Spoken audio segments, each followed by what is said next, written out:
পুলিশের ঘুষ বাণিজ্য ও গ্রেফতারের হুমকি শ্যামনগরে আতঙ্কে গ্রামবাসী। এসপি ও ডিআইজির হস্তক্ষেপ দাবি বিশেষ প্রতিনিধি। জমি সংক্রান্ত বিরোধকে কেন্দ্র করে সাতক্ষীরার শ্যামনগর থানার ২ পুলিশ কর্মকর্তার বিরুদ্ধে ঘুষ গ্রহণ, ফসল নষ্ট, অকথ্য ভাষায় গালিগালাজ এবং বিনা পরোয়ানায় গ্রেফতারের হুমকির মারাত্মক অভিযোগ উঠেছে। উপপরিদর্শক এসআই আমির ও সহকারী উপপরিদর্শক এএসআই ইমরান হোসেনের এমন অপকর্ম ও প্রশাসনিক দাপটে চরম নিরাপত্তাহীনতায় দিন কাটাচ্ছে এক ভুক্তভোগী পরিবারসহ সমগ্র এলাকাবাসী।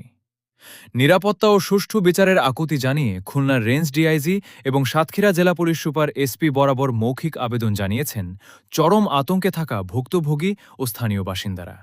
তাদের স্পষ্ট দাবি, অবিলম্বে এই ২ বিতর্কিত পুলিশ কর্মকর্তার অপকর্মের দ্রুত তদন্ত করে উপযুক্ত বিভাগীয় ব্যবস্থা গ্রহণ করতে হবে। মামলা ও স্থানীয় সূত্রে জানা যায়, শ্যামনগর উপজেলার কাশিমারি মৌজায় পৈতৃক সূত্রপ্রাপ্ত ৩৪ শতক জমি নিয়ে এসে দাগ নম্বর ২৩২, খতিয়ান ৮২৯, মোহাম্মদ হাশেম আলী বাদী হয়ে ফৌজদারি কার্যবিধির ১৪৫ ধারায় আদালতে মামলা দায়ের করেন। পরবর্তীতে বিবাদী পক্ষ ১৪৭ ধারায় পাল্টা মামলা করলে বিষয়টি তদন্তের দায়িত্ব পায় পুলিশ। অভিযোগ রয়েছে, তদন্তের নামে এএসআই ইমরান ঘটনাস্থলে গিয়ে ক্ষমতার অপব্যবহার করে বাদীপক্ষের ক্ষেতের উক্তি ধান নষ্ট করেন। সমস্যার সুরাহার জন্য হাশেম আলীর ভাইপো ও সাতক্ষীরা কোর্টের আইনজীবী সহকারী মোহরি হাসনাত হাসু শ্যামনগর থানায় যোগাযোগ করলে এসআই আমির ও এএসআই ইমরান ৭,০০০ টাকা ঘুষ দাবি করেন। পরবর্তীতে একটি বিকাশ নম্বরের মাধ্যমে ৪,৫০০ টাকা প্রদান করা হয়, যার স্পষ্ট অডিও রেকর্ড ভুক্তভোগীদের কাছে রয়েছে। ভাই যাচ্ছে ভাই, আর আমি নাম্বারে লাগাই দিচ্ছি, আমি ওখানে বসে আছি, দোকানে বসে আছি। আপনি কাজ করতে থাকেন, আমি লাগাই দিচ্ছি টাকা লাগাই দিচ্ছি।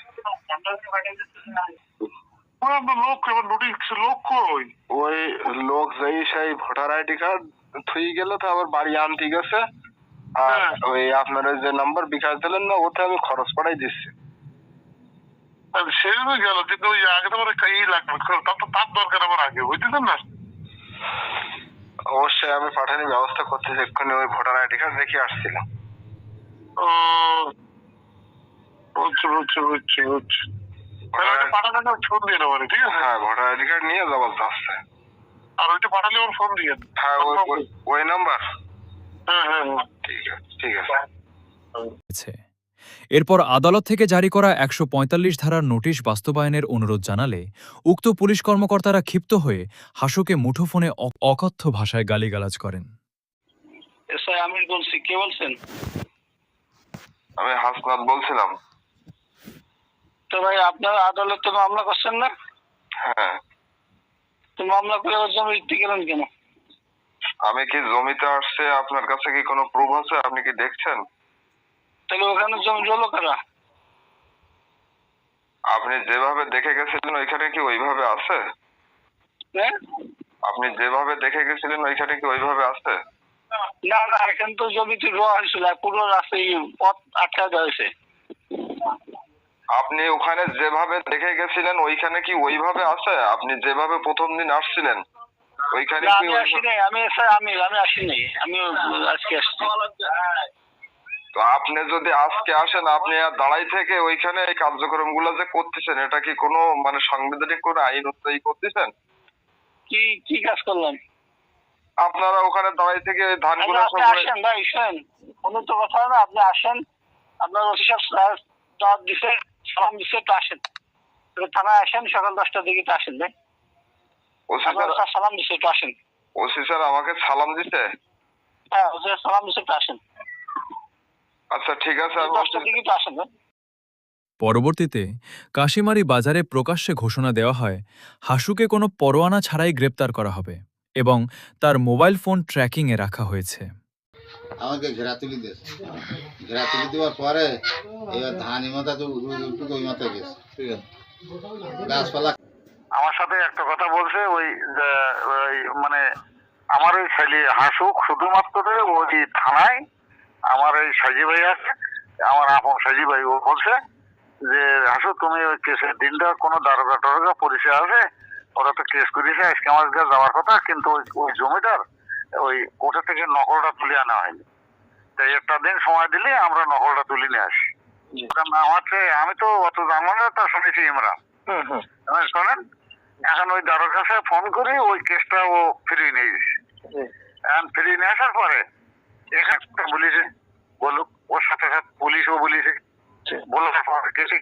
সেই জানি না, দিন একদিন ফিরে এনেছে।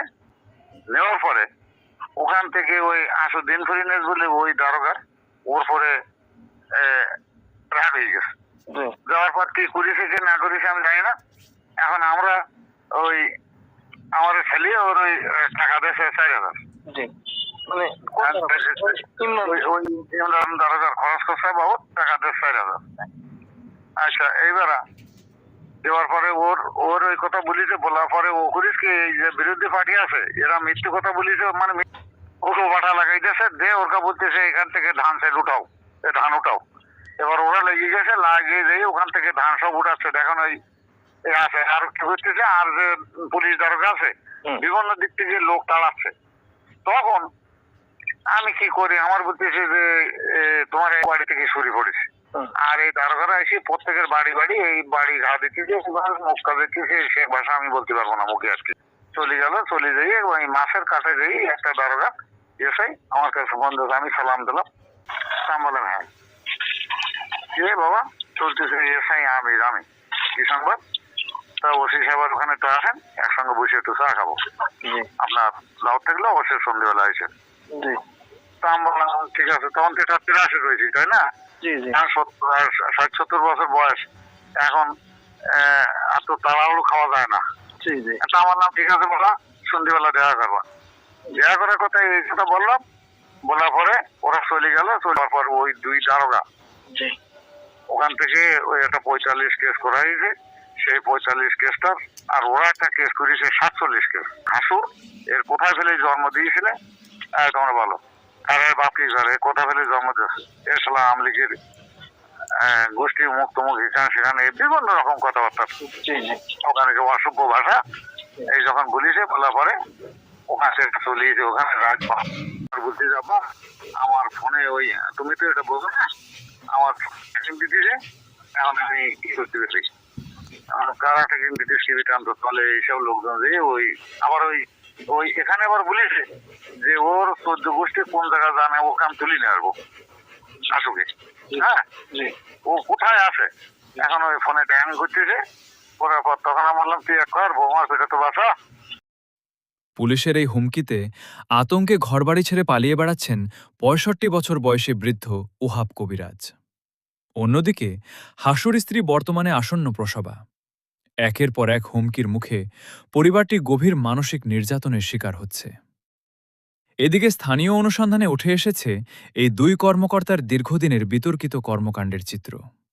ইতিপূর্বে একাধিক সংবাদ মাধ্যমে এই বিষয়ে সংবাদ প্রকাশের পর অনুসন্ধানী সাংবাদিকদের হাতে বিভিন্ন কল রেকর্ড পৌঁছায়। অভিযোগ রয়েছে, শ্যামনগর কৈখালী সীমান্ত এলাকায় মাদক কারবারিদের সাথে যোগসাদস্য, মাসোহারা আদায় ও সাধারণ মানুষকে জিম্মি করে চাঁদা দাবি করাই তাদের মূল কাজ। থানা প্রধানের নাম ভাঙিয়ে এএসআই ইমরান মূলত ক্যাশিয়ার হিসেবে এসব কর্মকাণ্ড পরিচালনা করছেন বলে স্থানীয়রা জানান। এমন অন্যায়ের বিরুদ্ধে ফুঁসে উঠেছে পুরো এলাকা। চরম ক্ষোভ প্রকাশ করে এলাকাবাসী প্রশাসনের শীর্ষ কর্মকর্তাদের উদ্দেশ্যে আকুতি জানিয়ে বলছেন, আমরা সাধারণ মানুষ আজ চরম নিরাপত্তাহীনতায় আছি। পুলিশের ভয়ভীতিতে আমরা আতঙ্কিত। ডিআইজি স্যার ও পুলিশ সুপার স্যারের কাছে আমাদের আবেদন, আমাদের বাঁচান, আমাদের নিরপেক্ষ ও সুস্থ বিচার দিন। পুলিশ প্রশাসনের পক্ষ থেকে বিষয়টি খতিয়ে দেখার আশ্বাস মিললেও অনতিবিলম্বে অভিযুক্ত এসআই আমির ও এএসআই ইমরান হোসেনকে প্রত্যাহার করে দৃষ্টান্তমূলক শাস্তির দাবি জানিয়েছেন ক্ষুব্ধ এলাকাবাসী।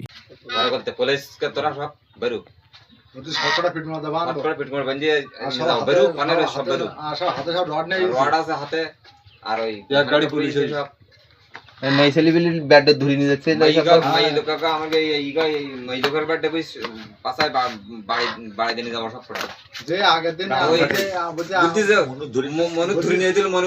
আমার কেপ জনি ধরবা তোমার ওয়ারেন্ট আছে, ওয়ারেন্ট থাকলে আর মহিলা পুলিশ থাকলে আমার ধরে নিয়ে যাবে। ধরতে গেলে তখন নিয়েছে মহিলা পুলিশ, তখন আর ওরা কোনো কথা বলিনি। তোমার থানায় গেলে থানায় গেলি না, থানায় গেলে থানায় গেছি, থানায় যাওয়ার পরে আমরা থানায় গেছি।